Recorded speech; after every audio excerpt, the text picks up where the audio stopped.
Used laptop வாங்குறதுக்கு என்னென்ன பார்த்து வாங்கணும் அதோட வீடியோ தான் நீங்க பார்க்க போறீங்க. ஸோ இந்த வீடியோ பிடிச்சிருந்தா மறக்காம லைக் அண்ட் ஷேர் பண்ணுங்க நண்பா. ஃபர்ஸ்டா நம்ம பார்க்கறது பார்த்தீங்கன்னா நீங்க லேப்டாப் எடுக்கிறப்போ ஜென்ரேஷன் பாருங்க. இப்போ மோஸ்ட்லி பார்த்தீங்கன்னா அதாவது 6th ஜென்ரேஷனுக்கு மேலே எடுங்க. ஸோ அப்பதான் பார்த்தீங்கன்னா உங்களுக்கு லைஃப் கொஞ்சம் இனிமே பார்த்தீங்கன்னா ஒரு 3 வருஷம் 4 வருஷத்துக்கு மேலே வரும். ஸோ 6th எபோ மேலே எடுங்க. அடுத்ததா பார்த்தீங்கன்னா நீங்க வாங்க போற லேப்டாப்ல என்ன ப்ராசர் என்ன ஜென்ரேஷன் இருக்கு, ஸோ அதை வந்து நீங்க பார்த்துக்கணும். அடுத்ததா பார்த்தீங்கன்னா இப்போ வந்து ரேம் பார்த்தீங்கன்னா DDR3, DDR4, DDR5 அந்த மாதிரி ரேம் இருக்கும். நீங்க வாங்க போற லேப்டாப் பார்த்தீங்கன்னா DDR3 DDR4 பாத்துங்க.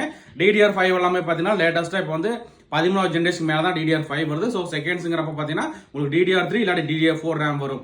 அதே மாதிரி பார்த்தீங்கன்னா அப்கிரேட் பண்றதா இருந்தால் அது வந்து 16, 32 எது வரைக்கும் அப்கிரேட் பண்ணலாம், அதுவும் பார்த்துங்க. அடுத்தது பார்த்தீங்கன்னா ஹார்ட் டிஸ்க், அதாவது நீங்க வாங்குற லேப்டாப்ல ஹார்ட் டிஸ்க் இருக்கா SSD இருக்கா, ஸோ அது செக் பண்ணிங்க. மோஸ்ட்லி ஹார்ட் டிஸ்க் விட SSD யோட வாங்குனீங்கன்னா உங்களுக்கு 2 மடங்கு ஸ்பீட் அதிகமாக இருக்குங்க. அடுத்தது பார்த்தீங்கன்னா வைஃபை ஒர்க் ஆகுதா, கேமரா ஒர்க் ஆகுதா, அதே மாதிரி சவுண்ட் குவாலிட்டி நல்லா இருக்கா, பேட்டரி பேக்கப் நல்லா இருக்கா, கொடுக்குற சார்ஜர் டெல் ஒரிஜினல் சார்ஜரா, அதே மாதிரி OS வந்து Windows 10 Windows 11 இது எல்லாமே பார்த்து வாங்கிக்கோங்க. நீங்க வந்து கோயம்புத்தூரா இருந்தா நம்ம ஷாப் பார்த்தீங்கன்னா Gandhipuram cross cut road 5th street கோயம்புத்தூருங்க வந்து எடுத்துக்கலாம். நீங்க வேற மாவட்டமா இருந்தீங்கன்னா நீங்க நம்ம கடைக்கு வந்து எடுக்கிற மாதிரி இருந்தாலும் எடுத்துக்கலாம், இல்ல வந்து நீங்க உங்க மாவட்டத்தில் எடுக்கிற மாதிரி இருந்தாலும். ஸோ நான் சொன்னது எல்லாமே செக் பண்ணி பார்த்து எடுத்துக்க நண்பா. இந்த வீடியோ பிடிச்சிருக்குன்னு நினைக்கிறேன். பிடிச்சிருந்தா மறக்காம லைக் அண்ட் ஷேர் பண்ணுங்க, நண்பர்களுக்கு சப்போர்ட் பண்ணுங்க.